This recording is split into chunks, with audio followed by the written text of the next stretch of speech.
السلام علیکم ورحمۃ اللہ وبرکاتہ۔ خدا کے رسولوں پر ایمان۔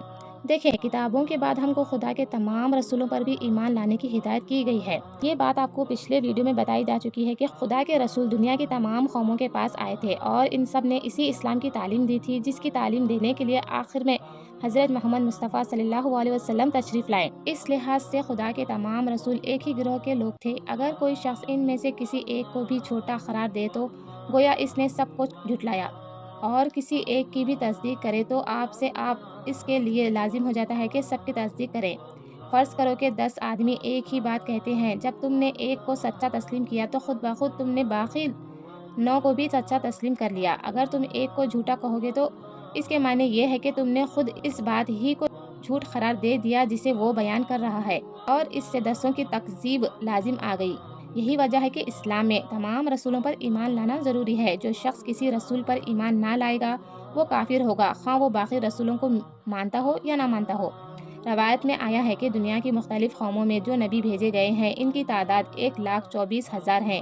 اگر آپ خیال کرو گے کہ دنیا کب سے آباد ہے اور اس میں کتنی قومیں گزر چکی ہیں تو یہ تعداد کچھ بھی زیادہ معلوم نہ ہوگی۔ ان 1.25 نبیوں میں سے جن کے نام ہم کو قرآن میں بتائے گئے ہیں، ان پر تو صراحت کے ساتھ ایمان لانا ضروری ہے۔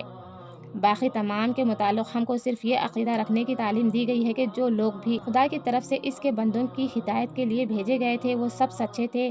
ہندوستان، چین، ایران، مصر، افریقہ، یورپ اور دنیا کے دوسرے ملکوں میں جو نبی آئے ہوں گے، ہم ان سب پر ایمان لاتے ہیں، مگر ہم کسی خاص شخص کے متعلق یہ نہیں کہہ سکتے کہ وہ نبی تھا، اور نہ یہ کہہ سکتے ہیں کہ وہ نبی نہ تھا، اس لیے کہ ہمیں اس کے متعلق کچھ بتایا نہیں گیا۔ البتہ مختلف مذہب کے پیروں، جن لوگوں کو اپنا پیشوا مانتے ہیں، ان کے خلاف کچھ کہنا ہمارے لیے جائز نہیں۔ بہت ممکن ہے کہ در حقیقت وہ نبی ہوں اور بعد میں ان کے پیروں نے ان کے مذہب کو بگاڑ دیا ہو، جس طرح حضرت موسیٰ علیہ السلام اور حضرت عیسیٰ علیہ السلام کے پیروں نے بگاڑا۔ لہٰذا ہم کچھ بھی اظہار رائے کریں گے ان کے مذہب اور ان کے رسموں کے متعلق کریں گے، مگر پیشواؤں کے حق میں خاموش رہیں گے، تاکہ بغیر جانے بوجھے ہم کسی رسول کی شان میں گستاخی نہ ہو جائے۔ دیکھیں، پچھلے رسولوں میں اور حضرت محمد مصطفیٰ صلی اللہ علیہ وسلم میں اس لحاظ سے تو کوئی فرق نہیں کہ آپ صلی اللہ علیہ وسلم کی طرح وہ بھی سچے تھے، خدا کے بھیجے ہوئے تھے، اسلام کا سیدھا راستہ بتانے والے تھے، اور ہمیں سب پر ایمان لانے کا حکم دیا گیا ہے۔ مگر ان ساری حیثیتوں میں یکساں ہونے کے باوجود آپ صلی اللہ علیہ وسلم میں اور دوسرے پیغمبروں میں 3 باتوں کا فرق بھی ہے۔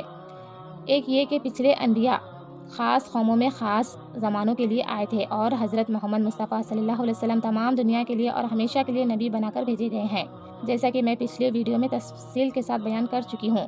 دوسرے یہ کہ پچھلے انبیاء کی تعلیمات یا تو بالکل دنیا سے ناپید ہو چکی ہے یا کسی قدر باقی بھی رہ گئی ہے تو اپنی خالص صورت میں محفوظ نہیں رہی ہے۔ اسی طرح ان کے ٹھیک حالات زندگی بھی آج دنیا میں کہیں نہیں ملتے، بلکہ اس پر باکثرت افسانوں کے رویے چڑھ گئے ہیں۔ اس وجہ سے اگر کوئی ان کی پیروی کرنا چاہے بھی تو نہیں کر سکتا۔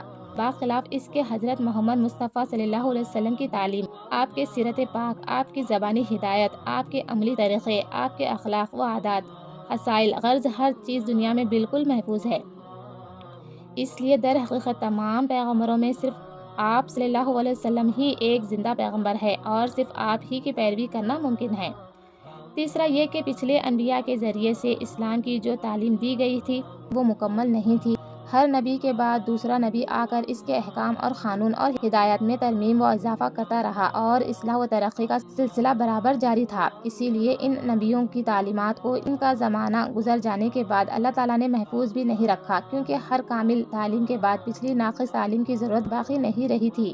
آخر میں حضرت محمد مصطفیٰ صلی اللہ علیہ وسلم کے ذریعے سے اسلام کی ایسی تعلیم دی گئی جو ہر حیثیت سے مکمل تھی۔ اس کے بعد تمام انبیاء کی شرطیں آپ سے آپ منسوخ ہو گئی، کیونکہ کامل کو چھوڑ کر ناقص کی پیروی کرنا عقل کے خلاف ہے۔ جو شخص محمد صلی اللہ علیہ وسلم کی پیروی کرے گا اس نے گویا تمام نبیوں کی پیروی کی، اس لیے کہ تمام نبیوں کی تعلیم میں جو کچھ بھلائی تھی وہ سب حضرت صلی اللہ علیہ وسلم کی تعلیم میں موجود ہے، اور جو شخص آپ کی پیروی چھوڑ کر کسی پچھلے نبی کی پیروی کرے گا وہ بہت سی بھلائیوں سے محروم رہ جائے گا، اس لیے کہ جو بھلائیاں بعد میں آئی ہیں وہ اس پرانی تعلیم میں نہ تھی۔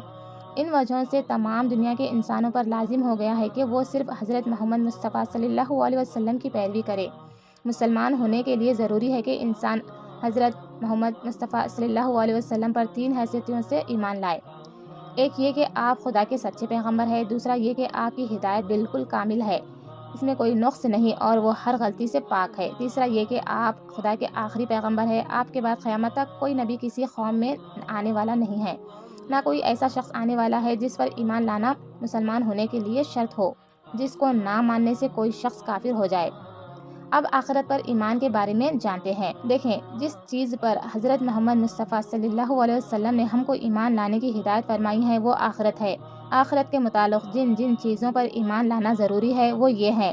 نمبر 1، ایک دن اللہ تعالیٰ تمام عالم اور اس کے مخلوقات کو مٹا دے گا، اس دن کا نام قیامت ہے۔ نمبر 2، پھر وہ سب کو ایک دوسری زندگی بخشے گا اور سب اللہ کے سامنے حاضر ہوں گے، اس کو حشر کہتے ہیں۔ نمبر 3، تمام لوگوں نے اپنی دینوی زندگی میں جو کچھ کیا ہے اس کا پورا نامہ اعمال خدا کی عدالت میں پیش ہوگا۔